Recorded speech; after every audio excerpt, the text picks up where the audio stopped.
ठाकरेंच्या शिवसेनेला सत्तेत यायचं आहे, पण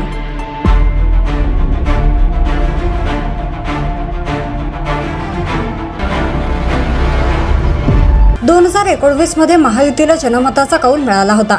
मात्र उद्धव ठाकरे यांनी मुख्यमंत्री पद 2.5 वर्ष वाटून घेण्याचा विषय काढला आणि युती तुटली।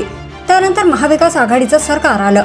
महाविकास आघाडीमधल्या शिवसेनेत 2022 मध्ये एकनाथ शिंदेंनी सर्वात मोठं बंड केलं आणि 40 आमदारांना घेऊन ते भाजपसह गेले।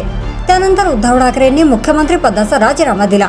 आता उद्धव ठाकरेंच्या शिवसेनेबाबत चंद्रकांत पाटील यांनी एक दावा केलाय। 2024च्या विधानसभा निवडणुकीत महायुतीला घवघवीत यश। 2024च्या विधानसभा निवडणुकीत महायुतीला 237 जागा मिळाल्या आहेत। देवेंद्र फडणवीस मुख्यमंत्री झाल्यानंतर उद्धव ठाकरेंनी त्यांची 2 ते 3 वेळा भेट घेतली, तसंच आदित्य ठाकरेंनीही भेट घेतली। यानंतर उद्धव ठाकरे बरोबर येणार का या चर्चाही रंगल्या। मात्र दस्तूर खुद्द देवेंद्र फडणवीस यांनी या प्रश्नाचं उत्तर नाही असं दिलं होतं।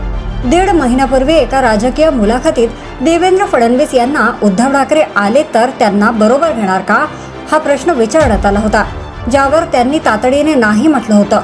दरम्यान चंद्रकांत पाटील यांनी भोवया उंचावणारं वक्तव्य केलं आहे। चंद्रकांत पाटील काय म्हणाले?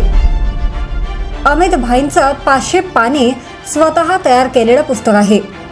हे पुस्तक छत्रपती शिवरायांवर आहे। त्यांनी संदर्भ गोळा केले आहेत, पण ते पुस्तक त्यांचं आहे। येत्या काही दिवसात ते पुण्यात प्रकाशित करायचं की दिल्लीत इतकाच मुद्दा राहिलाय। ज्या पुस्तकाचं वाचन केल्यानंतर संजय राऊत यांनाही चक्कर येईल, इतका अभ्यास अमित शहा यांनी केलाय। अशा अमित भाईंबद्दल केवळ तुम्ही सत्तेत नाही, तुम्हाला यायचं आहे पण घेत नाही, म्हणून किती दुस्वास करणार? तर उद्धव ठाकरेंना मुंबईत उमेदवार मिळणार नाही, चंद्रकांत पाटील। उद्धव ठाकरेंची शिवसेना एकनाथ शिंदे, अजित पवार आणि देवेंद्र फडणवीस यांची समजूत घालून किंवा दिल्लीत चर्चा करून आली नाही तर मुंबईत ठाकरेंना उमेदवार मिळणार नाहीत। अर्थात त्यांनी यायचं की नाही, त्यांना बरोबर घ्यायचं की नाही हे माझे विषय नाही।